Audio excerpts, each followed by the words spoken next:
I'm Jimmy Ibbotson. I'm Lynn Eisaguirre. Welcome to the winter 1989 issue of Sea Fans. Well, if you're anything like me, when it's cold up north, that's when you want to head south for a dive trip. This issue, we've got some hot choices for you. You know, when we travel around the world and talk with divers, the Red Sea seems to hold a special mystique for many of them. And this issue, we're finally going to take you there. Carol Montgomery and Scott Ogle discovered that it's a world so full of color, it makes many other places look like black and white.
Concerning Egypt, I will now speak at length, because nowhere are so many marvelous things, nor in the whole world beside are there to be seen so many things of unspeakable greatness.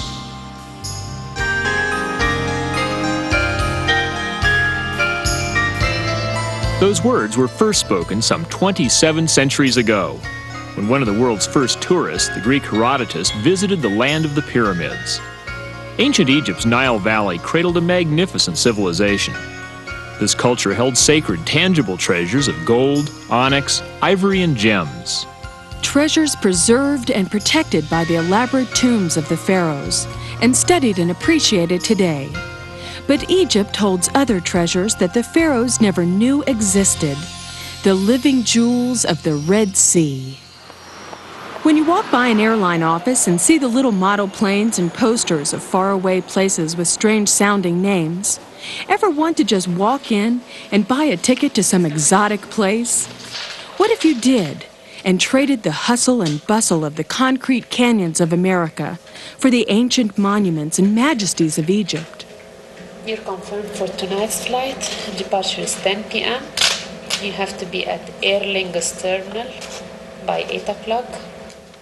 When you're planning your trip to the land of the pyramids, be sure to include enough time to get a visa, and I'm not talking about the credit card. You have to write to the Egyptian consulate in New York, Houston, or San Francisco for a visa application. Then send it back along with a photograph and your passport. They'll return it with a page full of exotic stamps and stickers. Culture shock begins the moment you step aboard EgyptAir's brand new 747 from New York to Cairo. Don't try to order a beer aboard. They don't serve alcoholic beverages. And the newspapers are printed in Arabic. It just makes us realize we're going to a foreign country with a culture and customs far different from anything we've experienced before. Traveling divers get used to some pretty funky airliners, so our state-of-the-art EgyptAir 747-300 is a pleasant change. This brand new plane with an extended top deck was put into service in May 1988. Throughout the flight, a computer-generated map constantly updates our flight's progress. The flight to Cairo takes 11 hours with a refueling stop in Paris. We leave New York at 10 p.m. Tuesday, but don't arrive until 5 p.m. Wednesday after crossing 7 time zones. To avoid jet lag on a flight this long, experts recommend avoiding alcoholic beverages, Well, that's easy since they don't serve any. drinking plenty of other fluids, and getting up periodically to stretch and walk around the airplane. It's important to get adapted to the time zone at your destination as rapidly as possible. So sleep when it's night where you're going and stay awake during the day. Egypt Air offers service from New York to Cairo 3 times a week. We're traveling on the top deck, which Egypt Air calls Horus class, in remembrance of the ancient Egyptian god of the sky. Horus had the head of a falcon, today Egypt Air's symbol. Captain Sanhouri invites us to tour the flight deck. With the plane safely on autopilot, I get to check out the view from the driver's seat. My tour isn't quite as adventurous, but I get to drop in on the first class section to see how the other half flies. Coming into Cairo, I catch a glimpse of the famous pyramids at Giza. Look, there's the Nile. But you can't dive in Cairo, so the tourist sites will just have to wait, because we're off to dive the world-famous Red Sea. 50, 30, 20, 10, 5, 0. Nagar Tours meets us at the airport with a van for the 8-hour drive to Sharm el-Sheikh at the tip of the Sinai Peninsula.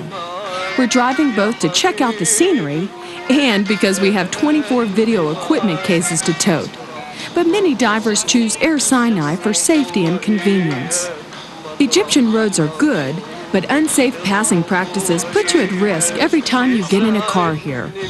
The guidebooks specifically warn against driving through the desert at night.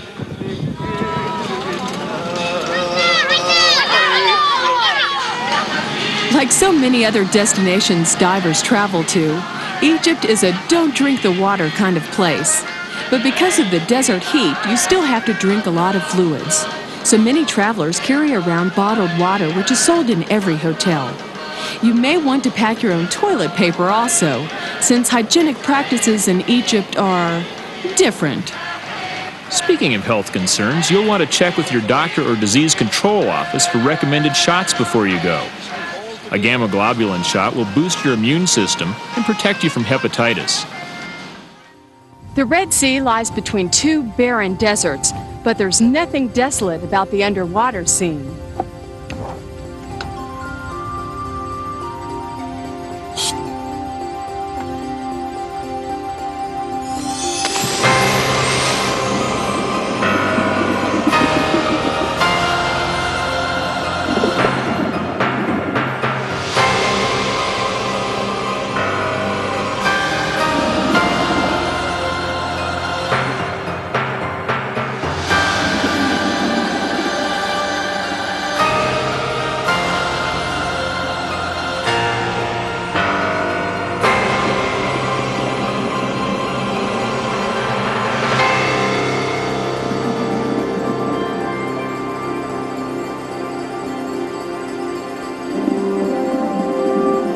If you want to see concentrated marine life, the Red Sea's the place. There are many species found nowhere else in the world. The Napoleon wrasse is the largest member of the wrasse family. They seem to like divers and often come around for a handout, but it's somewhat disconcerting to look over your shoulder and see a 300-pound fish following you around. Take hard-boiled eggs if you want to feed these gentle giants, but watch out. Napoleons have very strong jaws and are anything but shy when it comes to grabbing a snack. A diver we met needed stitches on his wrist after what he calls a friendly love bite from a hungry wrasse. Other divers have had masks sucked completely off their faces. Like other members of the wrasse family, these fish change sexes several times during their lifespan, before finally becoming permanently male with a distinctive large hump between their eyes. From a distance, a Napoleon kind of looks like a big, dull cow. But close up, we appreciate the intricate patterns on its body and the intelligence behind its large, rotating eyes.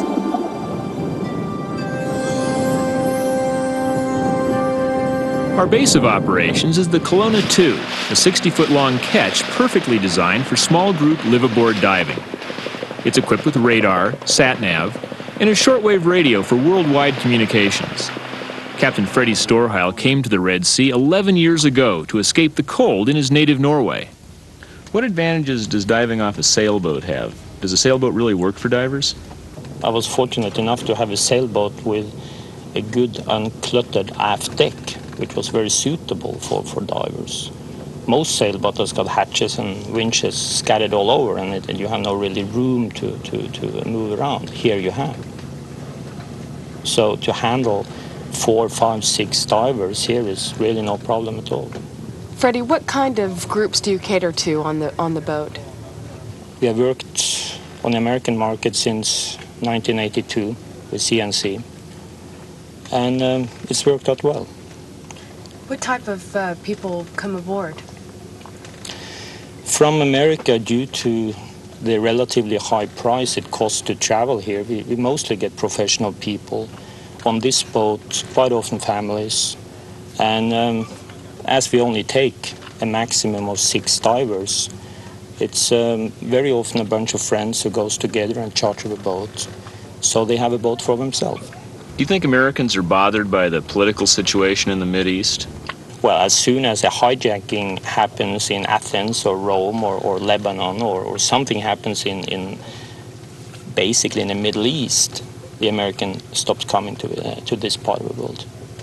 And in all the years I've been here, it hasn't been one single incident in Sinai or not even in Egypt. So it is absolutely no reason to not to come to this area, even if something happens in other parts of the Middle East. Actually, Egypt and the Red Sea are peaceful and stable. Just as we don't worry about Sandinistas invading our living rooms, Egypt is far away from the sites of Mideast terrorist activities. Gaddafi's Libyan stronghold lies 1,300 miles west across the Sahara Desert. Beirut is 500 miles north. And the Persian Gulf is a 3-hour plane ride east, on the other side of Saudi Arabia. Most of Kelowna's favorite dive sites are near the southern tip of the Sinai Peninsula. Ras Amseed, the Temple, Ras Mohammed, the Alternatives, and the wreck of the Dunraven. When weather permits, Captain Freddie will cross the Red Sea to other special sites. He also leads groups south to the Sudanese border, famous for schooling hammerheads and other large pelagics. Today, we're diving at the Alternatives. Even though it's hot on the surface, somewhere up in the high 80s, it's cold enough in the water to make me really glad I brought an 1/8-inch wetsuit with me.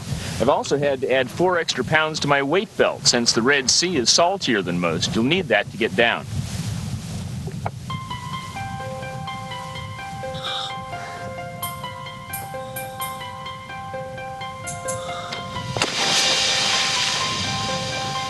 The Alternatives are a long chain of coral heads. Each head may be 100 feet across and rising up 60 feet from the sandy bottom to just below the surface. Here in these shallow gardens, so much life and activity is contained in one spot that it's easy to get in an hour of quality bottom time. It's an explosion of bright colors.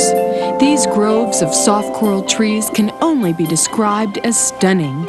We're submerged in a rainbow of color: red, purple, orange, and yellow. The transparent branches of these delicate creatures are filled with seawater, giving them their tree-like appearance. Close up, we can see the tiny spicules or white limestone needles, giving structural strength. To feed, soft corals have 8 tentacles or arms, which are unfolded to busily collect microscopic plankton and algae. If these polyps are disturbed, the tentacles are pulled into the digestive cavity for protection. Each coral head in the Alternatives is a separate and distinct marine environment. Clouds of tiny reef fish flow in a living symphony. This is a perfect place for underwater photography. The sunlight sparkles and glistens through shallow water, producing incredible saturated colors.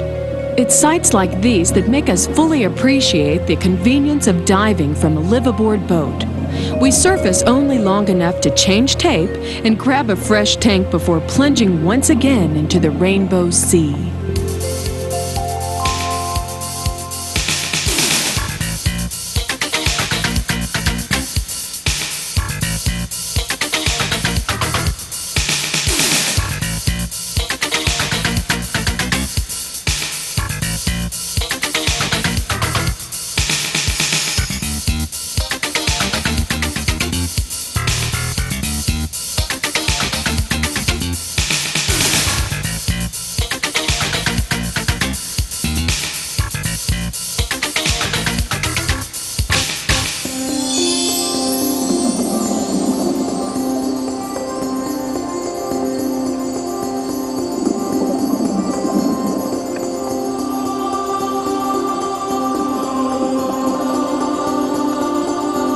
tridacna clam nestles amongst the corals.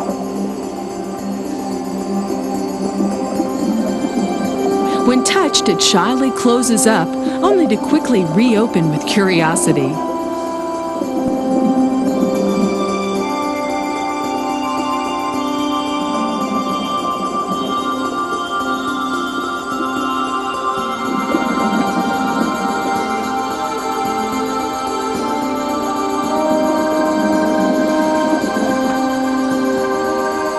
Soaring gracefully through the water, this reef stingray proudly displays its one-of-a-kind fluorescent blue spots. Hidden here, I find a bright red starfish.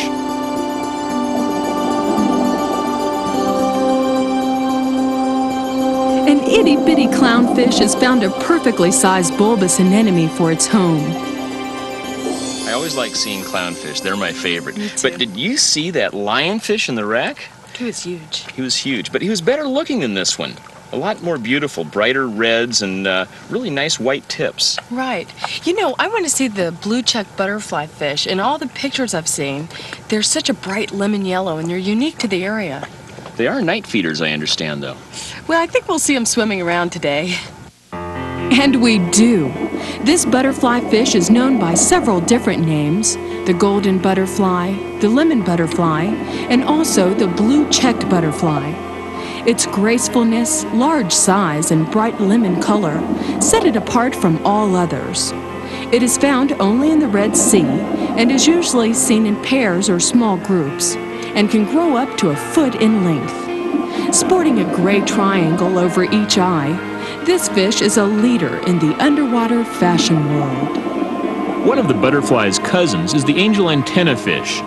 These fish are easily identified by an extended white dorsal fin, which to some looks like an antenna.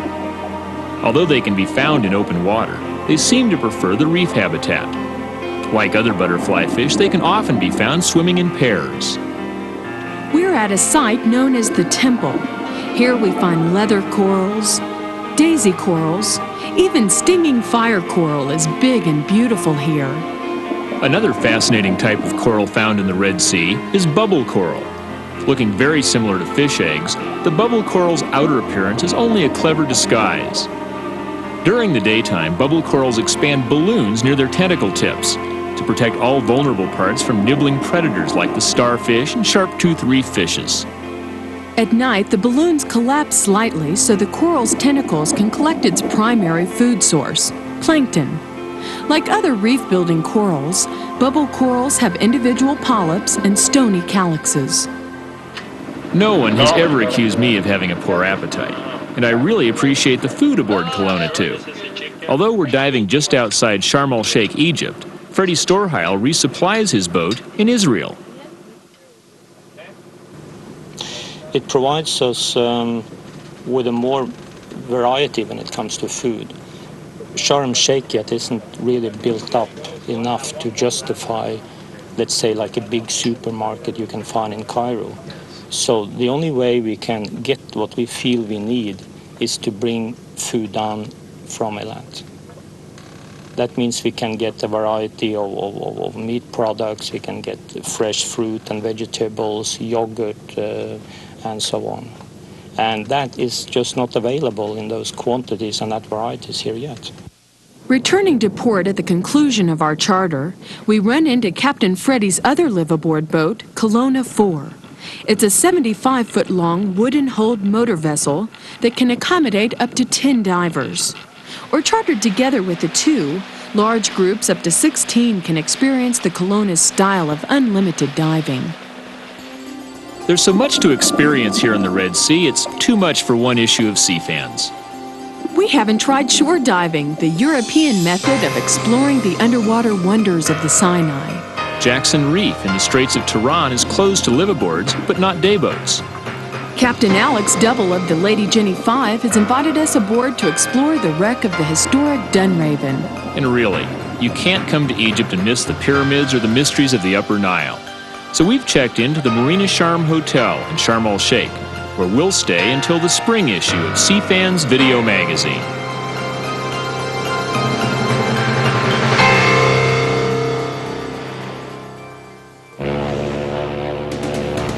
The Liveaboard Experience, the hottest thing in dive travel. The Liveaboard Experience means diving mobility and diving comfort. The Liveaboard Experience means diving convenience and diving companionship. The Liveaboard Experience means diving variety. The world's best dive sites with your own floating dive resort. The Liveaboard Experience means getting the most out of your diving dollars and your diving time. To get the best Liveaboard experience, go with the company that has the most experience with liveaboards. C&C Travel Service, with over 20 years bringing divers the very best of the liveaboard experience. Call 1-800-DIV-XPRT and let C&C create an experience for you. Today, more and more recreational divers are using dive computers as a monitor and guide for multi-level diving. Yet professionals continue to debate when and by whom these devices should be used.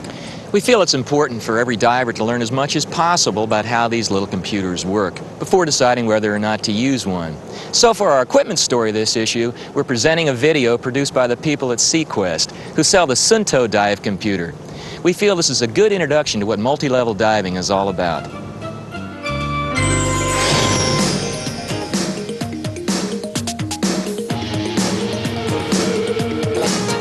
What is multi-level diving? Simply stated, it's spending time at many different levels in the course of a single dive.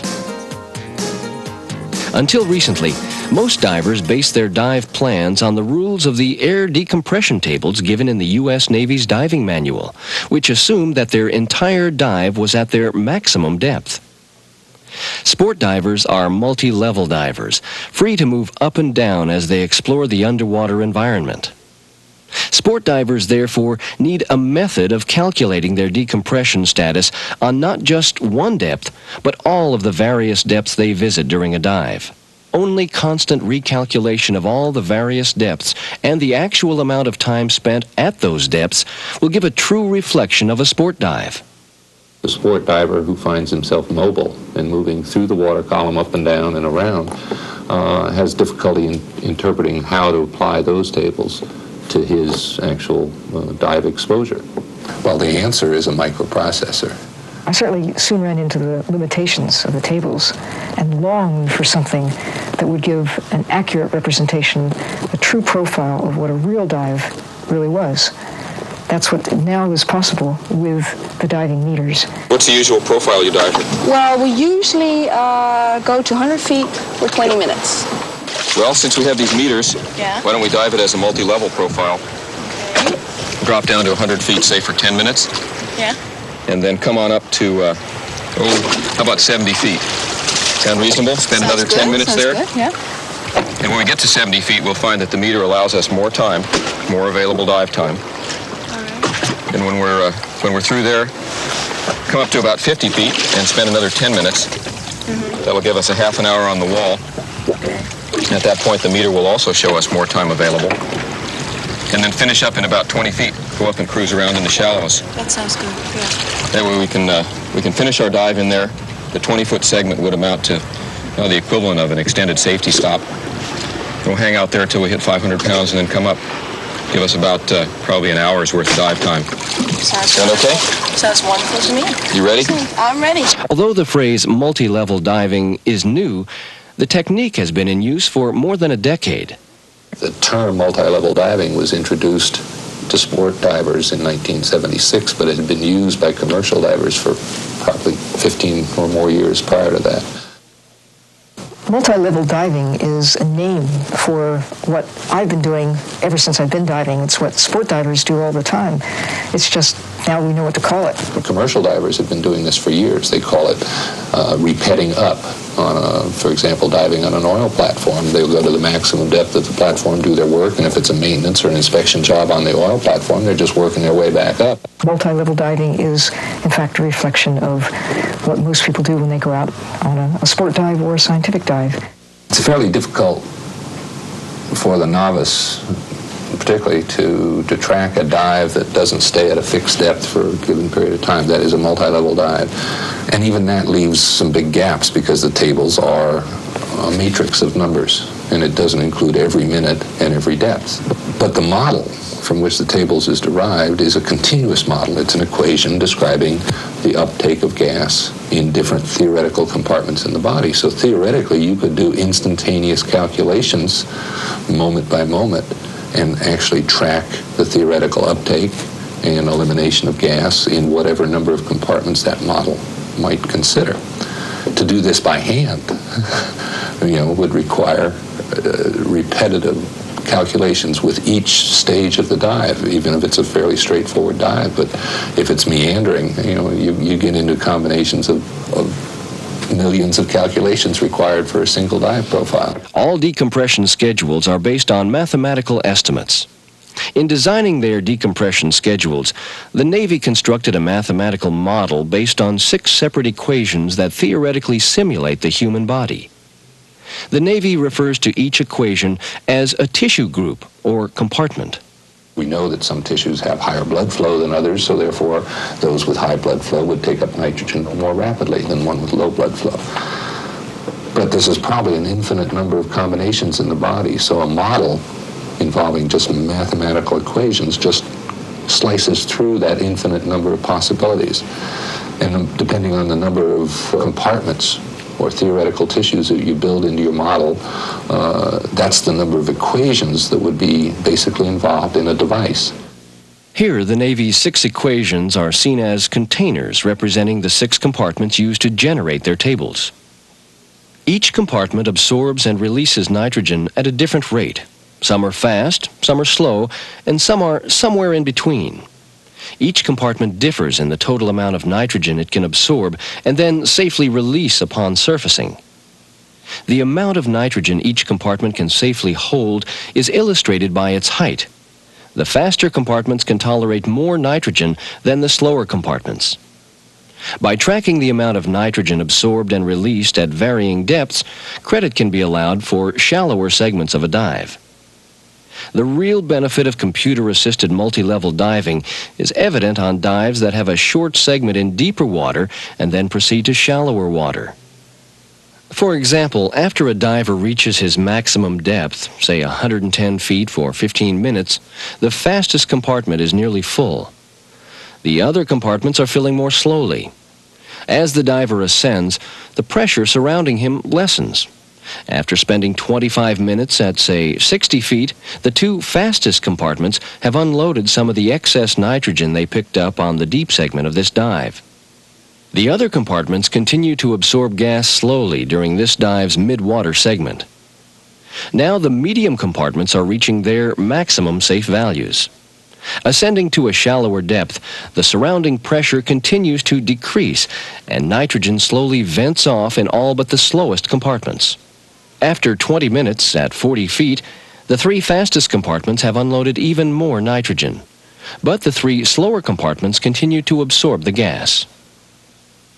After a brief safety stop, it's time to end this dive. 40 minutes? I can't believe it. I still can't believe it, though. Well, we weren't really at 100 feet for that whole time. No. We were just down there for 5 or 10 minutes. In repetitive diving, the infinite number of combinations of dive times, maximum depths, and surface intervals led the Navy years ago to simplify their equations. Their answer was to use just the slowest compartment, which may not have been the best answer, but it was the easiest and most practical solution for this pre-computer era. While the Navy dive tables include repetitive dive procedures, the Navy seldom does repetitive diving. That is, they've got a manpower pool, and if they have work to be done, it's just as easy to send a second diver down as it is to use the same diver over and over again. And this is unlike the sport diver who goes off on a diving vacation and wants to get as many dives in as possible. As a diver's surface interval increases, so does his available dive time for the next dive. While the Navy's tables assume a diver is completely free of residual nitrogen 12 hours after his last dive, the SME-ML precisely tracks residual nitrogen through all 9 compartments until they no longer affect available dive time. The SME-ML cannot be turned off accidentally. It will turn itself off automatically when all 9 compartments are completely cleared of all residual nitrogen. More importantly, the SME-ML guides divers through slower ascents than the Navy tables. The SME incorporates a rate of 33 feet per minute, rather than the Navy's 60 feet per minute. The slower rate for surfacing allows a diver to release nitrogen more gradually. Make your dive with the deepest part of the dive early and gradually work your way to the surface, whether you use this device or whether you use the tables or any of the devices and the tables. Powerful new diving computers, such as the SME-ML, will greatly enhance sport diving safety and convenience. But this new technology will not change diving fundamentals, such as pre-planning and logging dives. When I have a choice, there are certain guidelines that I like to be able to follow in a dive profile, such as going to the maximum depth first and then work my way back up, or to make the deepest dive early in the day and shallower dives later in the day. Another thing that I like to impress on divers is, while it may not be built into any of the current devices, is to make a safety stop, to spend time in the range of 10 to 20 feet at the end of every dive, whether, again, you're using the tables or whether you're using a device. It's sort of my belt and suspenders approach to diving safety. Orca has changed the face of diving. Orca's Skinny Dipper is a precision instrument that measures up to the demands of diving. The Skinny Dipper constantly updates your diving limits, gives you depth, bottom time, rate of ascent, decompression information, and much, much more. Plus, it's easy to read at a glance. You'll pay a lot for your dive vacation, so why not invest a little in a Skinny Dipper and experience the ultimate in diving? Skinny Dipper by Orca, creator of the world-famous edge diving computer. See your dive retailer.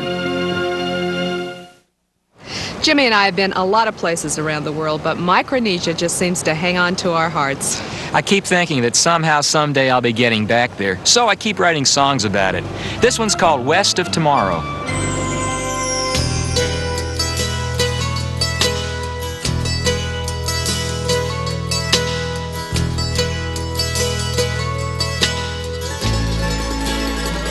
Saipan and Tinian, Palau. It feels like yesterday, right here and now. West of tomorrow, I'll get there somehow. Saipan and Tinian, Palau. We've got to get back to a place we've never been. It seems a lifetime since I felt the island's bright sun on my skin and been warmed by such a gentle welcome in. I swear if I can ever get there, I may never leave again. Saipan and Tinian, Palau. It feels like yesterday, right here and now. West of tomorrow, I'll get there somehow. Saipan and Tinian, Palau.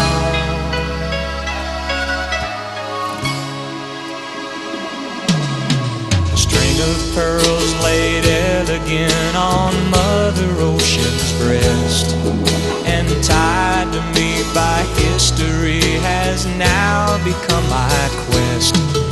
The violence of our father's time was covered by the sea, and jewel encrusted by the years, now waiting there for me. Saipan and Tinian, Palau. It feels like yesterday, right here and now. West of tomorrow, I'll get there somehow. Saipan and Tinian, Palau. Saipan and Tinian, Palau.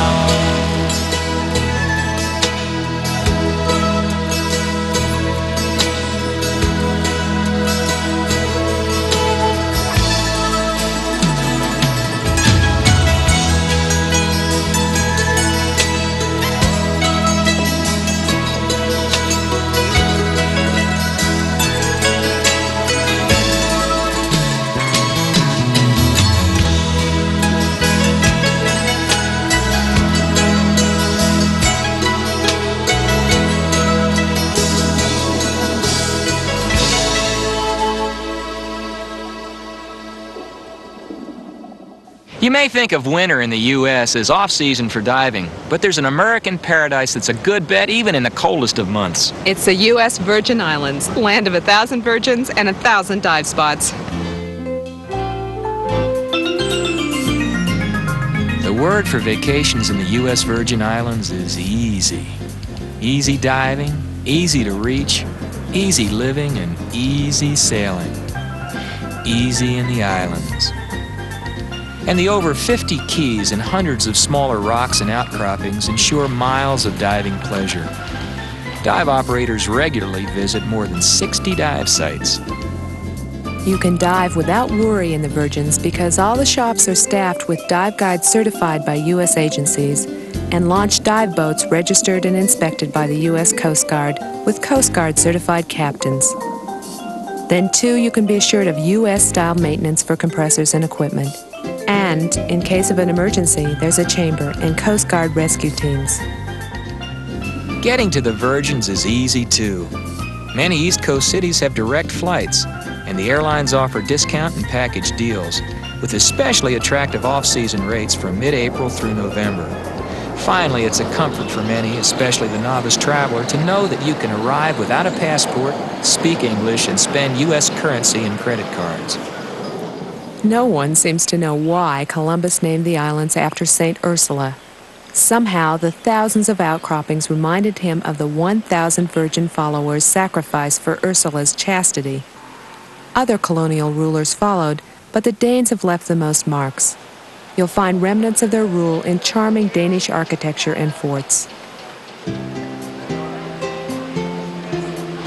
The liveliest and most developed island is St. Thomas, with 32 square miles. Charlotte Amalie has always been a bustling waterfront town. She's opened her arms to pirates and southern rebels in her colorful history, and now welcomes cruise ships and sailors. If you've a non-diving companion who's born to shop, the town's been a free port since the 1700s and is a shopping paradise. We got imperial jewelers. We got the best part right over there. We got sapphire, we be diamond pearl necklace, the Brazil, I'm gonna put him in the cut, but don't pluck, watch each other, right there. Come on down. Just outside town, stroll up to Bluebeard's Castle, the 19th century fort-like structure that's now a luxury hotel. You'll find an excellent orientation view of the busy harbor. Near the water, visit Fort Christian, the oldest standing site in the Virgin Islands. It's been used as a prison, as well as a fort and a governor's residence, and several pirates were hanged there. Nearby sits the historic Parliament building. Away from Charlotte Amalie, many other spots around the island offer peaceful retreats, especially the 44 beaches. Megan's Bay is famous because National Geographic dubbed it one of the 10 most beautiful beaches in the world. From there, you can see Drake's Gateway, where that seaman sailed through the Virgins.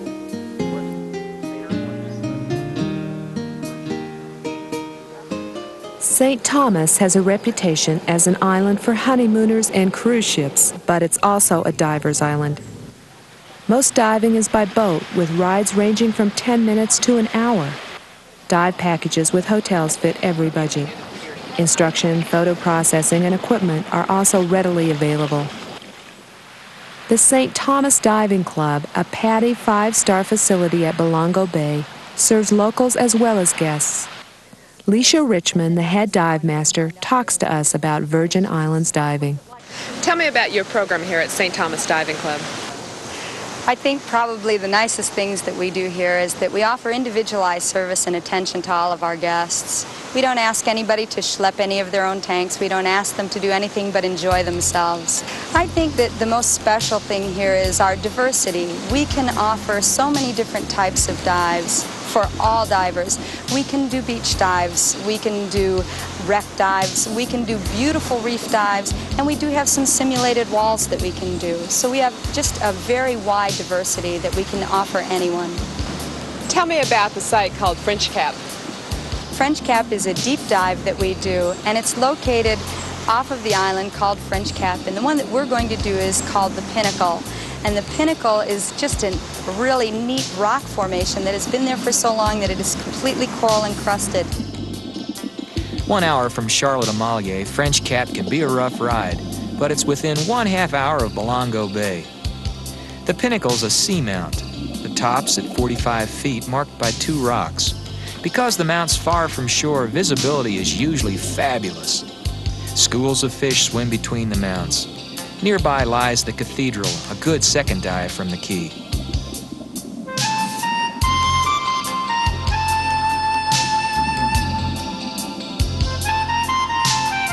Another dive around a 45-minute ride from Charlotte-Amalie, but closer to Belongo Bay, is Cow and Calf Rocks.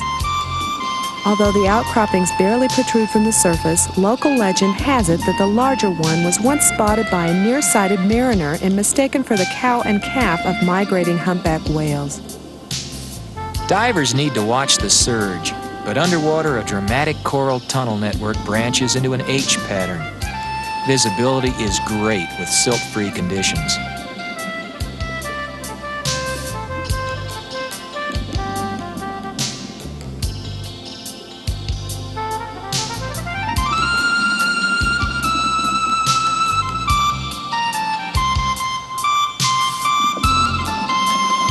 Silver sides swarm around the formations. The site seems designed for wide-angle photography. Off the western tip of Buck Island lies a former smuggling ship allegedly abandoned when the law caught up with the smugglers.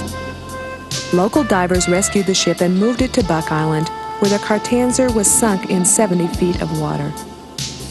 The site's now popular with divers and large schools of fish.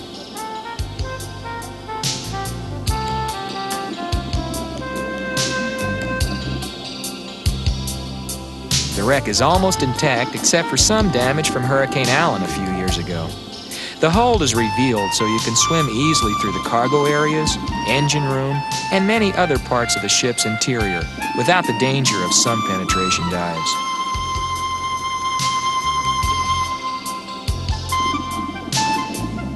The ship's an especially good spot for the first-time wreck diver. Back on dry land, the resort at Belongo features a nice beach off the beaten path of St. Thomas. If you stay at the hotel, you're automatically a member of the Sport Club, with small sailboats, an all-day sail to St. John, and other activities provided as a part of the package. The Mohawk 2 is used for day-long trips to the British Virgin Islands and occasional overnight expeditions. If you're traveling with a non-diver, Belongo could be a good opportunity to get them started with the sport, since there's a free resort course as a part of the resort's package.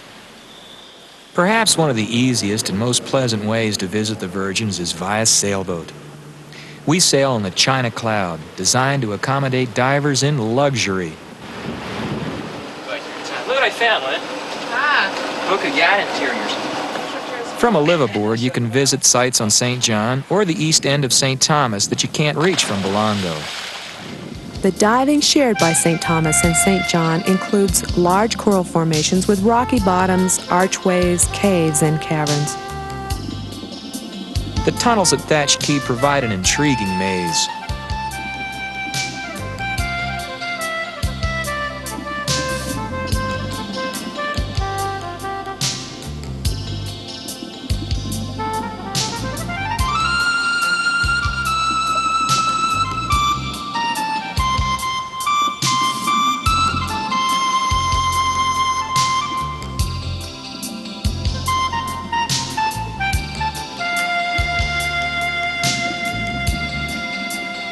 Offshore from Koki Bay, an intact wreck sits upright on a sandy bottom.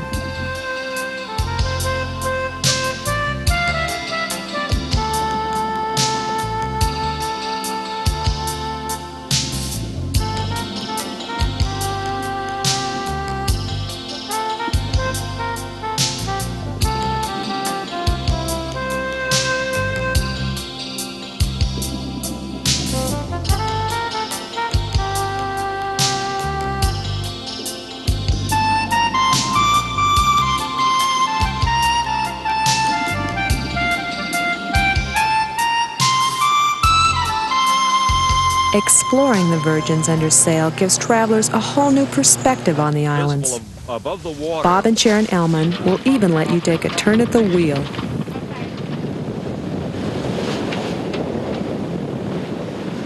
Our hosts talk about their boat and the diving from the China Cloud. And, we have a boat that's built only for charter. We have 4 identical staterooms and plus cruise quarters. And the fact that we are owner-operators, we are very concerned about the service and the good time the people have. We haven't found the one yet that has gone home unhappy. We've also now picked up our dive masters certifications, so now we're catering also to the divers as well as the non-divers. If sailing isn't one of your interests, for access to St. John diving or some of the eastern St. Thomas sites, you can stay on St. John at the Virgin Grand Hotel and dive with Cruise Bay Water Sports. Thanks to the vision of the Rockefellers, 2/3 of St. John has been preserved as a national park. The beaches are some of the world's best, and there are secluded anchorages in the 40 coves. Many jaded world travelers have dubbed Trunk Bay the most perfect of perfect beaches, and it features a 200-yard snorkel trail. You can also reach St. John, the smallest and most beautiful Virgin, by seaplane shuttles or regular ferries from St. Thomas. St. John's capital, Cruise Bay, has such a laid-back attitude they haven't even bothered to name most of the streets. Yachtsmen have made the harbor popular. Cruise Bay Water Sports in St. John also runs trips to the British Virgin Islands where you can tour the wreck of the Rhone. A hurricane in 1867 sank the Royal Steam Mail Packet Company's luxury liner, an advanced ship for her day. The bow's fairly intact in 70 to 80 feet. The stern lives up around 30. Many small fish haunt the Rhone. To visit the third inhabited Virgin, St. Croix, you have to fly there directly from the continental U.S. or take the Eastern Shuttle from St. Thomas. Eastern Airlines offers a convenient round-trip ticket that allows you to land on one Virgin Island and leave from the other as part of the same package. The Buccaneer is a deluxe resort option on St. Croix with golf, tennis, and beaches. The Caribbean Sea Adventures dive operation includes great service right from the Buccaneer dock. The resort sits on a hill with spectacular views. Built on the grounds of an old plantation, the Buccaneer offers luxury rooms in a garden setting. St. Croix provides many other accommodation options, including some other deluxe resorts. Sea Shadows is another popular dive store on St. Croix, specializing in beach diving from the northern coast. They offer the unique idea of underwater maps to help guide you from the shore to dive spots like North Star or Davis Bay. 4 miles of reef run along St. Croix's north coast, where divers have claimed the spots called Cane Bay, North Star, and Davis.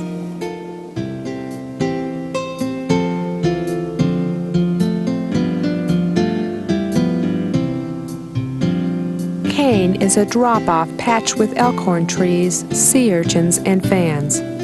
40 feet is a maximum for this dive.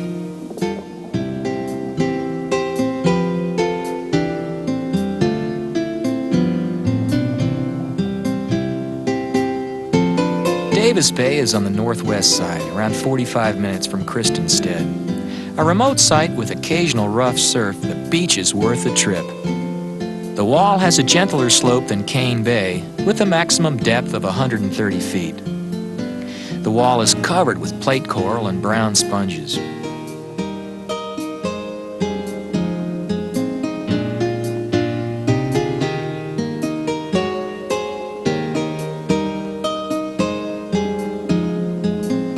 Salt River Canyon is the site of many experiments and an underwater habitat called the Hydrolab.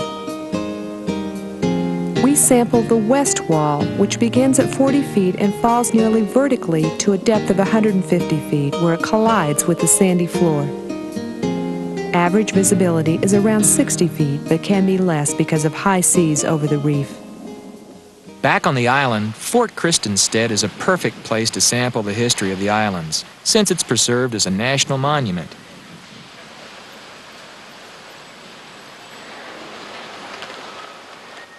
A sugar plantation tour is a must for most visitors to the Virgins. We visit one called Wim's Great House. Until the mid-1800s, Danish farmers planted sugarcane on every arable inch of St. Croix. This mill, like many others, was used to process the sugar. The great house was built in the 1700s with walls nearly 3 feet thick, made of cut coral, limestone, and mortar. The dry moat completes the neoclassic style. This restored plantation museum provides a telling look at Virgin Islands history. If you come to the U.S. Virgins today, bring your sea card and logbooks since most resorts require them. The islands welcome visitors year-round, and the temperatures remain moderate, from the 70s to the 90s. Water temperatures range from the mid-70s to the low 80s, so you might want a light wetsuit in the winter months or if you're doing consecutive dives to deeper depths. Visibility varies, especially in sites close to developments, from 50 to 100 feet. The diving in the Virgins may not match the lush walls of the Caymans or the continuous 100-foot visibility of Cozumel. But for easy diving and living with a variety of shore activities to delight divers and non-divers alike, the U.S. Virgin Islands remain unrivaled as the American paradise in the Caribbean.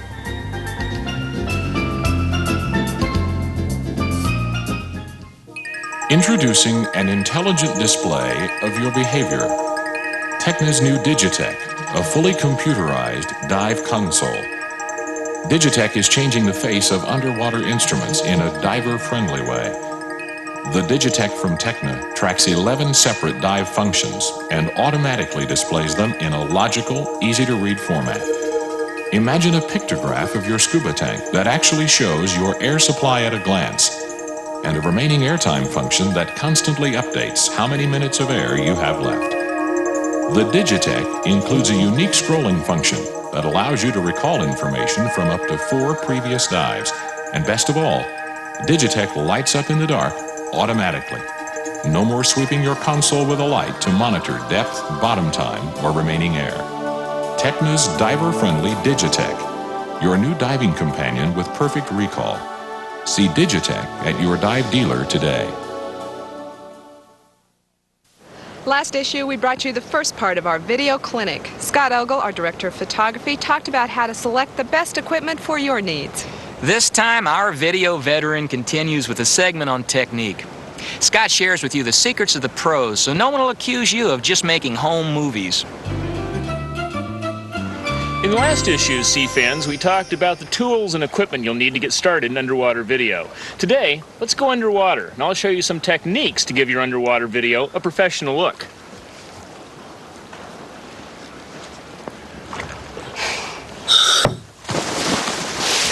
When you get below the surface, check for leaks first. Then, set your focus correctly. This is where a dome port is better than a flat port. The dome and the water around it interact to form what's known as a virtual image, a universal focus point, which is just a few inches in front of your lens. Once you focus on the virtual image, the entire underwater world is clear and sharp, and you don't have to worry about it again. But don't forget to screw on a close-up adapter before your dive, though, or you probably won't be able to focus close enough to find the virtual image. And while you're installing filters, consider adding a UR Pro in front of your lens. This salmon-colored piece of glass helps remove excess blue, restoring natural colors the water takes away. Shooting a variety of shots is the key to making an interesting video, on the surface or underwater. Some shots should be extremely wide, others very tight, with a good mix of medium shots. Check out this musical sequence from a recent Sea Fan story and count the wide shots, medium shots, and close-ups.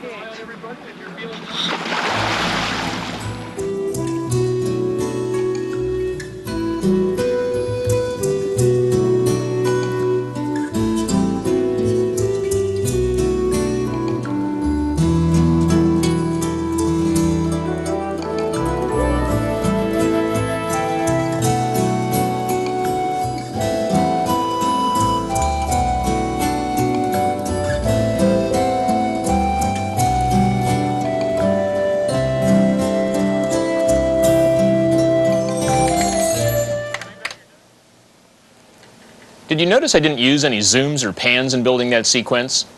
That's because zooms and pans are motions that are unnatural for your eye. Try it. Pan your head smoothly around the room, trying to keep your eyes straight. It's hard to do, isn't it? Your eye tends to focus on the interesting things and skip over the gaps. So what you're really seeing is a series of still pictures. Remember that when you're shooting. If something interesting is moving within your video frame, hold still and let your audience's eye be drawn in. Of course, feel free to follow a fish who's swimming out of frame if you want more of it. Learn to anticipate the direction a fish is likely to move and lead it slightly so it's swimming into your frame rather than away from it. Many small reef fish like clownfish and sergeant majors patrol a repeating route around their homes. After a short period of observation, it's easy to frame a shot where they'll come right up to the camera. Objects anchored to the bottom present a different set of challenges. Try to get a stable image.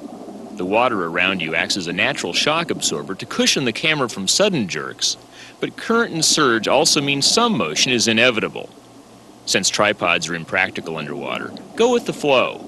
Learn to slowly maneuver around your subject. The changing angles give a three-dimensional effect that constantly reveals new facets. Try to work in close for the best colors. Good buoyancy control will permit you to concentrate on shooting rather than an unplanned depth change. Suddenly, from the gloom below they emerge, dull shapes, sharpening into form and circling all around us. The sharks we came to find. White-tip reef sharks like these generally hunt at night. During the day, they usually sleep under overhangs unless the feeding opportunities are good like today, when we find them active on the reef. Be alert for unplanned shooting opportunities. Even though your heart is racing, you can bring home great shots you'll never get tired of showing. When the adrenaline starts coursing through my veins, I experience time compression and have a tendency to shoot shots that don't last long enough. I deal with this by counting off the seconds to myself as I shoot. 1001, 1002, 1003, 1004, 1005. That's about the minimum length for a video shot if you don't want people saying, "Hey, what was that anyway?" Although sharks this big are plenty exciting from any angle, getting low and shooting up makes them look even more dramatic. Which shot do you like better? This one? Or this one? Many beginning video enthusiasts spend their whole dive following their buddy around, and the results are predictably boring. Try this instead. Get out in front of your friend so you can focus on his or her interest and enthusiasm for the dive site. Agree beforehand that your buddy will act as the eyes you don't have in the back of your head. A similar technique involves swimming beside your companion. Now you can show the wall behind with the diver as a size reference. Your buddy doesn't have to be a trained photo model either. I shot these divers on their very first dive after getting certified.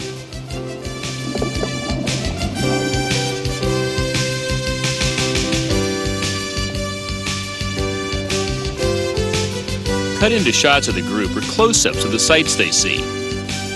Tiny fish. Interesting corals.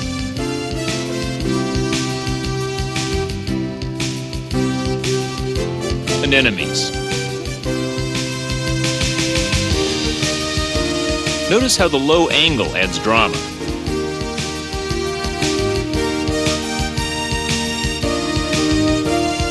Since I couldn't get a stable static shot of this pillar of coral, I tilted up slowly to show its detail.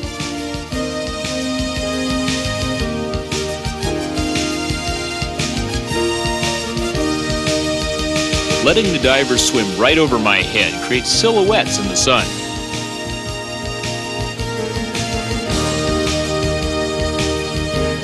Spinning the camera is certainly unusual, but somehow seems effective and appropriate here.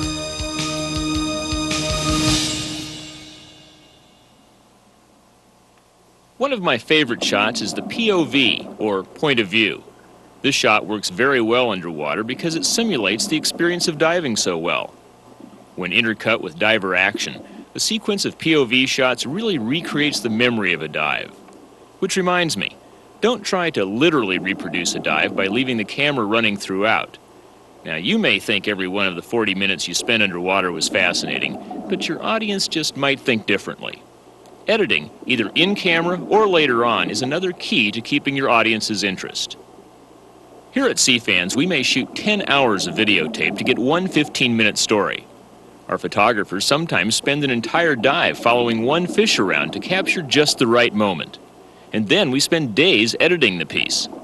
But that's no way to spend a dive vacation.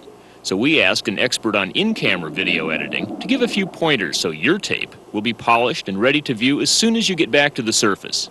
Fraser Nivens is a dive guide in Nassau who specializes in videotaping his clients' experiences. What I try to do is anticipate action that's occurring.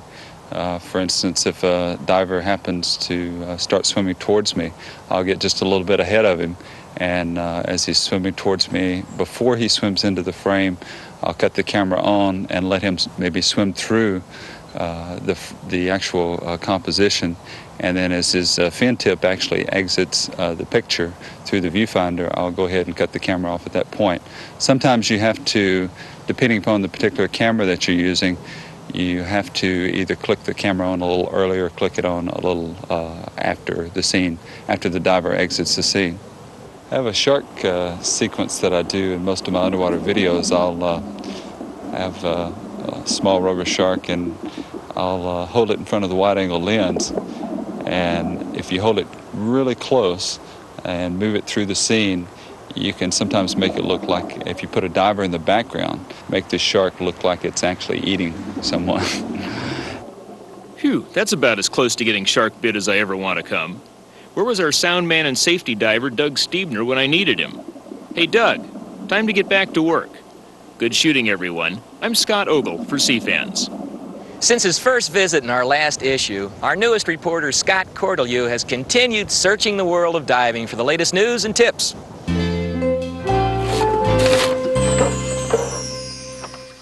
Hi, I'm Scott Cordeleau with Dive News, and we begin where we left off with a report on Caribbean resorts damaged by Hurricane Gilbert late last year. Storm damage was heavy above the waterline in Jamaica and along Mexico's Yucatan Peninsula, but a great many resorts are already back in business. In fact, some took advantage of the storm to remodel or expand. The news is especially good from Jamaica, where reefs went untouched by the storm. All Jamaicans responded magnificently. Jamaica's tourism is alive and very ready. And in the travel industry, confidence is high. Our hotels have taken this opportunity not only to expand, but to refurbish. And they're better than ever. And we will welcome all our visitors with our traditional Jamaican warmth. You'll recall CFans reported earlier that Mexican reefs were undamaged by Gilbert, and visibility returned within a day of the storm's passage. Florida cave diver Shek Exley has done something no other diver has ever done, and even Exley is not likely to do again. Exley set a world scuba record in a freshwater spring in Mexico, diving to 780 feet using mixed gases.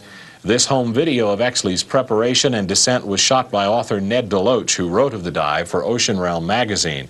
Exley is a high school teacher living in Live Oak, Florida. He has already been a party to the world record swimming cave penetration, a series of dives reported earlier by CFans. Exley's been experimenting with deep dives for a decade using mixed gases, but only recently were breakthroughs made in new blends of helium, air, nitrogen, and pure oxygen that allowed for such deep dives. The record-setting cave dive occurred at a place called Nacimiento del Rio Monte in northern Mexico. It also required custom-designed dive tables that are basically a computer projection, a guess, since no one's been deep enough to verify them. Even Exley isn't sure he'll go that deep again. His next project is a series of exploratory cave dives for the Chinese government in the Hunan province. It could be months before we know what scientists have determined about the future of Oregon's Crater Lake, one of the deepest and clearest lakes in the mainland U.S.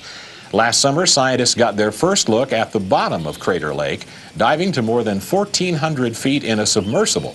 They'll be studying the results for quite some time.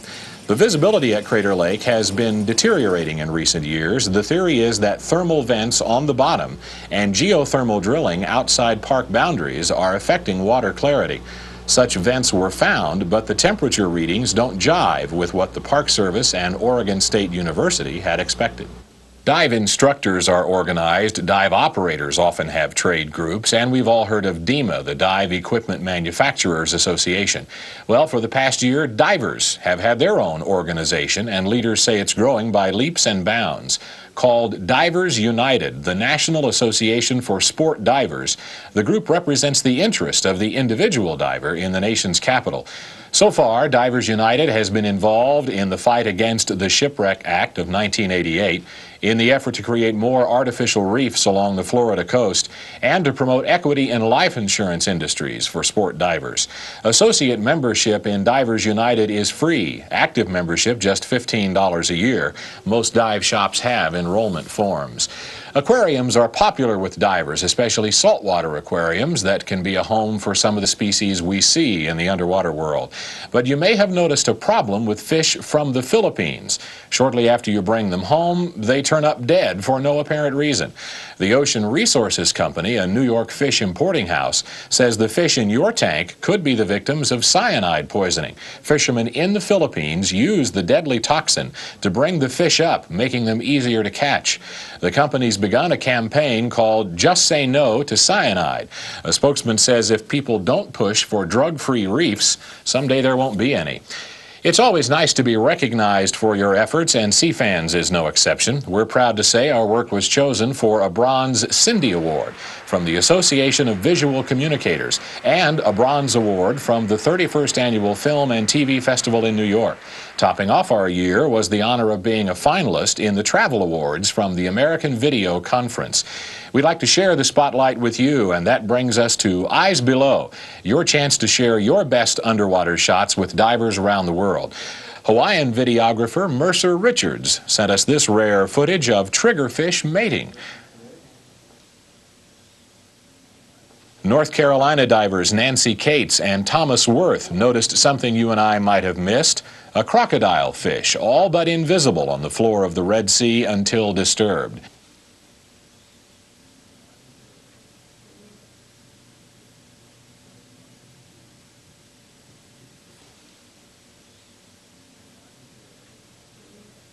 And they completed their Red Sea journey with these shots of a red Spanish dancer.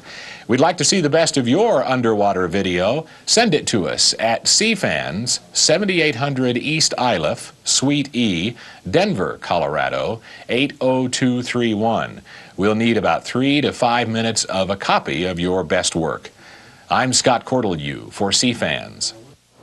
In our last issue, we visited St. Vincent. This time we introduce you to her neighbor island, Bequia, and some other grenadines. Bequia is a tiny Caribbean jewel not much frequented by tourists. And it's too bad. They're really missing something, because the diving around Bequia sparkles. It's a special place where the locals still build wooden boats by hand and then hunt whales in them, just like their grandfathers did. You know, I know a song that really sums up Bequia for me. I heard it from Hudson Tanis in the harbor there. It goes like this. Bequia is a paradise. Everything we have here is very nice. Bequia is a paradise, and everything that we have here is very nice. We have beaches white and clean, the very best in the Grenadines. So when you're up north and you start to freeze, come to Bequia in the West Indies. Have you ever seen the best island in the Grenadines? Have you ever seen a lovely island in the Caribbean? Well, let me tell you all about it. So when you're ready to catch a ship, you will sail to no other port than the port of Elizabeth. From the time we first came to Bequia 8 years ago, we knew we had found someplace special. The island hasn't changed much in the intervening years. In fact, in some ways, it hasn't changed much in centuries. If you want relief from the crowds and high-rises and cars and hustle that seem to have taken over some Caribbean destinations, try Bequia and the rest of the Grenadines. 40 or so small islands, islets, and partly submerged reef and rocks lie in the 60 miles of sea between St. Vincent and Grenada. Long renowned as one of the world's finest sailing areas and as an exclusive retreat for famous jet-setters, divers have finally claimed the Grenadines. Historians think the name may have come from early Spanish settlers and explorers who commemorated their own city of Granada in southern Spain, or perhaps from the roving French who named it after the abundant passion fruit known in French as grenadine. Settled by the French in the 17th century, the Grenadines became a base for whalers at an early stage. The plantation system was established in the 17th century, and sugarcane and cotton flourished. Only some 10 of the islands are inhabited year-round. We find the combination of impossibly lush gorgonians and fish, and more fish irresistible. Deepwater sea fans thrive everywhere around Bequia, and the word abundant seems inadequate to describe the fish life.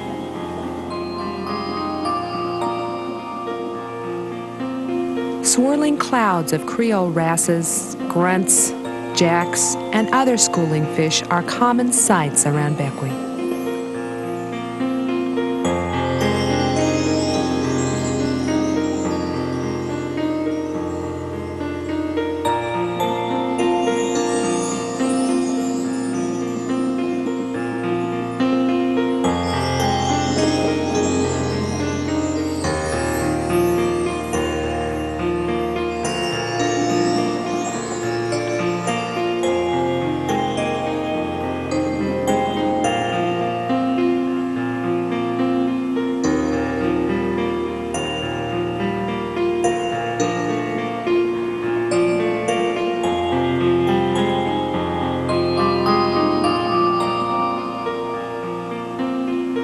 The rich plankton in the water here is driven by the upwellings from the nutrient-laden Atlantic. The plankton does cut down on the visibility, but the trade-off is the healthy coral and marine life.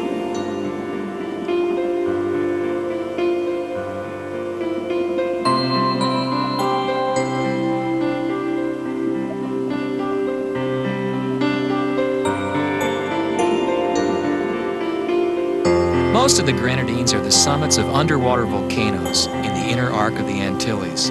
Others are coral reefs built up on the top of submarine volcanoes. The Caribs named Bequia the Island of the Clouds. It's the largest of the St. Vincent Grenadines. Covering approximately 7 square miles, Bequia lies 9 miles south of St. Vincent. The highest peak on the ridge that serves as the backbone of the island is over 800 feet with breathtaking views. One reason the Grenadines have maintained their laid-back flavor is that there are no direct flights from the U.S. Most international travelers arrive through neighboring Barbados in the far eastern Caribbean. You can fly to Mustique or Union Island by Mustique Airways from Barbados or St. Vincent. But to reach Bequia, travelers come by boat, either the freighter ferry from St. Vincent or the Friendship Rose, a Bequia-built island trader. Or you can travel as Carol Montgomery and John Evans did this trip, on a sailboat chartered from the moorings in nearby St. Lucia. Bequia's about a 2-hour sail from Kingstown in St. Vincent, with a pleasant anchorage awaiting sailors at Admiralty Bay. Europeans have made the journey to Bequia for years, and the island accommodations maintain a low-key European charm. Plantation House on Admiralty Bay is British-owned, with many guests long-time repeat visitors from England. The main dining house has basic rooms on top, and there are cabanas set in a well-tended garden and a beach bar. Plantation House is also the location of the island's American dive operation, Dive Bequia, spearheaded by veteran diver Bob Sachs. Bob spent years diving in the South Pacific and declares that Bequia is even better. You won't find 40 other divers at your site here. Bob likes to keep the service personal with his 2 small boats. All the sites are within 15 minutes of the Plantation House Pier, but they'd be worth even a much longer ride. Bob is still discovering new dive spots around the island, but a must-visit is to the west end. On the Caribbean side, massive rock pillars adorned with soft corals jut up from the sandy bottom at about 60 feet. Eagle rays are a common sight here, gliding over the sand.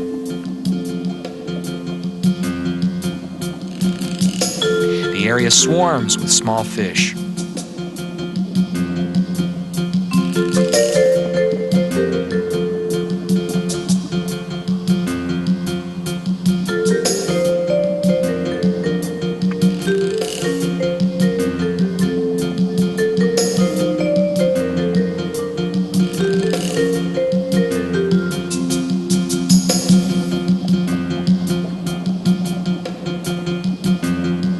At the very end of West Key, a sheer wall plummets hundreds of feet. In this meeting place of Caribbean and Atlantic currents, deepwater sea fans sprout from the wall.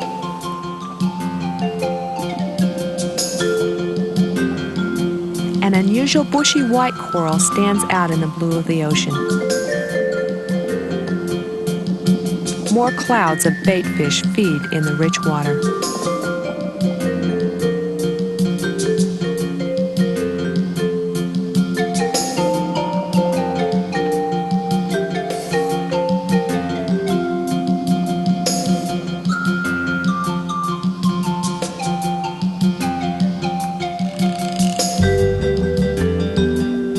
Around the point on the Atlantic side, the sloping bottom is crowded with coral and populated with a variety of creatures.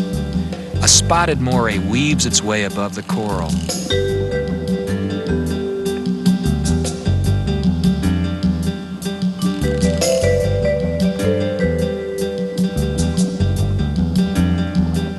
An orange filefish eyes us curiously. An eel snake burrows for cover among the rocks.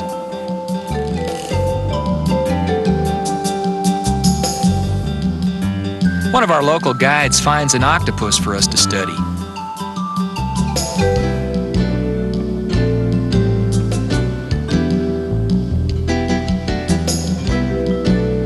On the Atlantic side of the northeast end of Bequia, there are sheer walls. Here at a spot called Bullet, open water dwellers like these jacks congregate. On the Caribbean side, a forest of gorgonians graces the sloping bottom.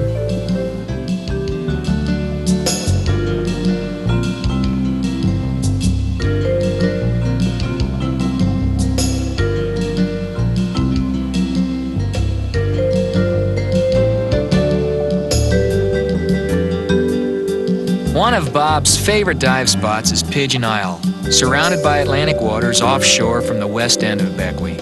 Here we find another dramatic wall with some interesting residents.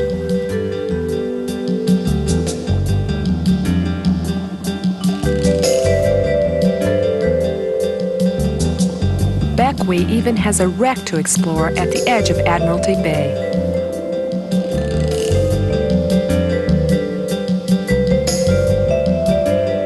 Soft corals already engulf the sides.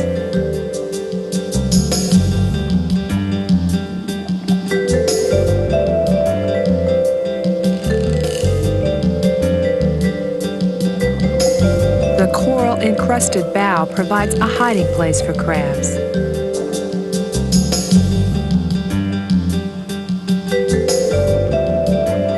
Admiralty Bay is justifiably famous. Site of the island's capital, a small settlement called Port Elizabeth, it's known by nautical enthusiasts throughout the world for its safe anchorage. It's also ideal for yacht repairs and maintenance because of the calm, deep water running to a sloping beach. The surrounding hills protect the bay from high winds and rough seas. Many schooners still sailing in the Caribbean have been built in Port Elizabeth. Bequians are seafaring experts with a long history as boat builders and sailors. Bequia boats, wooden and colorful, are known by nautical aficionados around the world. You can watch them being built here and perhaps take home a model. The craftsmen, descendants of the early Scottish sailors and whaling crews, work much as their ancestors did. Another tradition handed down through generations on the island is whaling. It's a subsistence practice on Bequia carried out in small open boats with handheld harpoons. Even many environmental groups sanction the traditional activity here, which only yields the islanders a whale every year or so. Admiral Oliver may be the last of the hardy Bequia harpooners. He describes the hunt for us. You make sail and you're going maybe towards a mustique. And we leave a man up on the high hill there over Padgett Farm with a mirror for flashing, a spyglass. If we spot a whale that we going, when we get in the boat, the fellas just in the boat now, he flash the glass and asks him what happened and tell him where a whale is. And he look for it. So sometime before we reach a whale, he can direct us where to go. If you're going on behind a whale, you have to sneak on from behind. Yeah. And when you're getting there enough, that from the tail, you pass clear of the tail and then you're coming back to the body of the whale. I see. And when you get into the whale, then you're in that action. If you stand up straight so, you can't pelt the harpoon no distance. But when you pitch your legs this way, like how is it? Yeah. When you pitch your harpoon, you gotta come this way. So this foot is shoving you with the spring. As the harpoon, I throw the harpoon and go in the whale. I let go my jib. That time the whale is going with the boat. Right, he's pulling you now, right? Yeah. And you gotta pay for it, the speed it lean out, they don't throw you overboard, you know. Yeah. This is the boat fast with the whale again. It dying. See spouting blood? Uh-huh. Then now head the boat is the whale finish tying up the mouth and tying it up to the boat. Towing it now, this is vessel now, towing it to Pitinivis. So now when I get to Pitinivis, it's the end of the voyage. Bequia is a good jumping off point to explore the other Grenadines, many of which are uninhabited. Mustique is privately owned by the Scottish landowner Colin Tennant and is a secluded island. With 12 miles of shoreline, Mustique boasts many beautiful beaches. Famous for part-time celebrity residents like Mick Jagger and Princess Margaret, the island is being carefully developed as a tourist haven. Britannia Bay is the small port, a village with picturesque houses for local fishermen and farmers. To the south of the Grenadine chain is Union Island, 40 miles from St. Vincent. With its dramatic profile of ridges and peaks, island travelers have compared Union to Tahiti. The most southern of the Grenadines, it's another well-known port of call for yachting enthusiasts. Union Island-based scuba safaris will pick up divers from Palm Island or right from your sailboat and motor to the legendarily beautiful Tobago Keys. The most highly praised spot in the Grenadines, these 5 islets are uninhabited with coral sand shoals surrounding them. Horseshoe Reef to the east shelters the Tobago Keys from the Atlantic. Visibility on the surrounding reefs can be marginal, but we highly recommend beachcombing or snorkeling in the lagoon. Another popular spot for scuba safaris is a Purina wreck at Meru Island.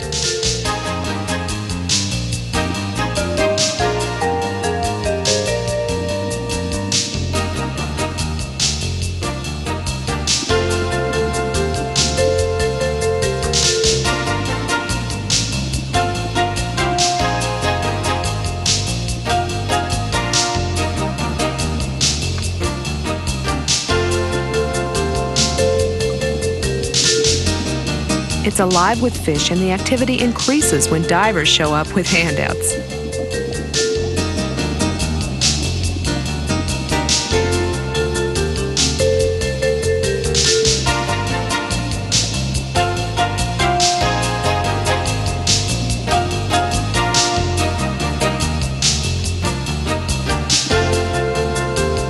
Only a handful of people live on Meru, mostly fishermen and farmers, and the beaches are deserted. More development is planned, and there's a delightful small hotel at Salt Whistle Bay on the island. The Grenadines are everyone's idea of a Robinson Crusoe hideaway.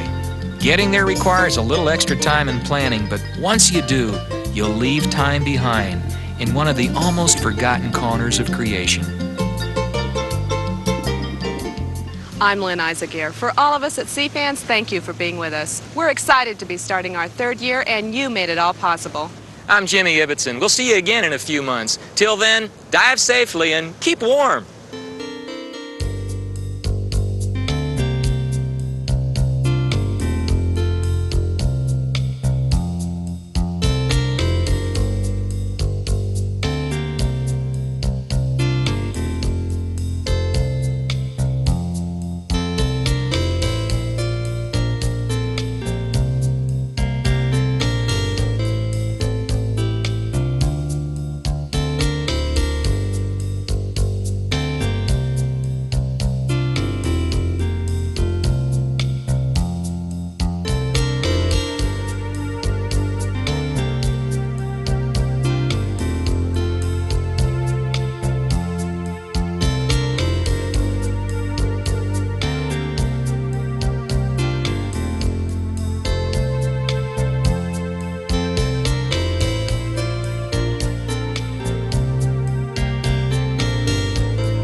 Is your CFANS video library complete?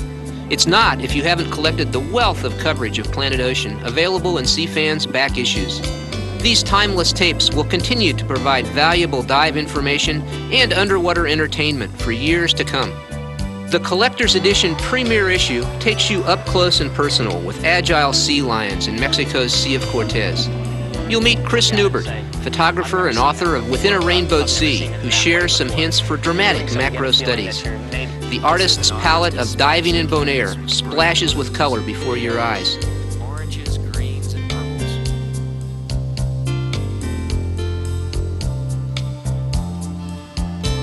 The premier issue couples all this with 24 hours in an underwater habitat and a look at how underwater lava tubes are formed amidst the splendor of the Garden Isle, Kauai. Volume 1, Number 2 takes you to magnificent Micronesia to explore the rock islands and the coral gardens of the island of Palau. You can relive World War II history in the underwater museum that is Truck Lagoon, the Super Bowl of wreck diving. We take you seaplane diving, and Howard Hall demonstrates his techniques for capturing stunning wide-angle photos. Finally, you'll delight in the laid-back atmosphere, clear water, and heart-stopping walls of Little Cayman Island. Speaking of clear water, in the award-winning Volume 1, Number 3, you get to experience the air-clear water of Florida's freshwater caverns. And you meet some special Florida residents, the endangered manatees. For a taste of liveaboard diving, we take you to the Tropic Bird in the British Virgin Islands, site of the famous Wreck of the Rhone. Then it's on to the Barrier Reef of Belize, where you can encounter dolphins and visit Mayan ruins all on the same trip. From Mayans to Micronesians, we then dive into the magical kingdom of Ponape in the Western Pacific. We review an assortment of dive lights, and photographer Stephen Frink shows you how to light divers for maximum photo appeal. Finally, we acquaint you with some heavenly reef dwellers, the angelfish. In Volume 1, Number 4, it's action-packed drift diving from Cozumel, Mexico's premier dive spot. Then we give you some highs and lows, a dive trek to an 11,000-foot Colorado mountain lake, and a plunge 800 feet down Cayman's wall in a submersible. Jimmy Ibbotson sings for us. Carl Rossler reveals his strategies for capturing award-winning marine life portraits, and we take you into a shark suit and cage for a thrilling encounter with blue sharks off the coast of San Diego. It's enough to take your breath away, but we want you to keep breathing, and we show you how with a review of a vital safety device, the alternate air source. Then we travel to where the water is crowded with fish, but they're just a handful of divers, Andros Island in the Bahamas. Volume 2, Number 1 is a treasure that includes the grandeur of California's unrivaled kelp forests. Then there's the underground treasure of the freshwater caverns called cenotes in Akumal, Mexico. An American treasure is Palm Beach on Florida's Gold Coast. However, for rich surroundings and rich diving, there's probably no rival to Grand Cayman Island, a diver's treasure trove. Finally, we add to the vault a look at the riches underwater in Guanaja, Honduras, where the greatest variety of Caribbean coral species thrive, and an equipment review of an invaluable device, the depth gauge. Marvelous Maui is the feature destination in Volume 2, Number 2, where you'll be able to glide with manta rays and watch the whales. We profile a champion liveaboard, the Cayman Aggressor, and we sharpen your knowledge of dive knives. Then it's more American diving on the island you can drive to, Key Largo, Florida. And there's more. Cavern photographer Wes Skiles illuminates us on the use of multiple light sources. We discover the exotic culture that's still alive on the Micronesian island of Yap, where divers are just beginning to explore the fantasy world that surrounds the island underwater. But there's also a lot of discovering to do in the Caribbean. And we unveil the island of Saba, known as the Unspoiled Queen. A medal winner at the 31st International Film and Television Festival of New York, Volume 2, Number 3 features Puerto Rico, where you'll find old world charm and diving variety. We give you a feel for group travel on a dive store trip to Roatan, Honduras. Closer to home, it's California's Monterey Peninsula, a uniquely rich marine environment. A liveaboard cruise on the dive yacht Coral Star, a demonstration of underwater modeling techniques by Patty Mount, and a marine life close-up of barracudas round out the issue. Volume 2, Number 4, an all-request issue, takes you to the fish-laden waters of St. Vincent in the Eastern Caribbean, to the wreck-laden freshwater of Michigan's Great Lakes, to the warm Pacific water of Guam and the Northern Marianas, Micronesia's Sunbelt, and to the array of liveaboard boats that ply the waters of Belize's Barrier Reef.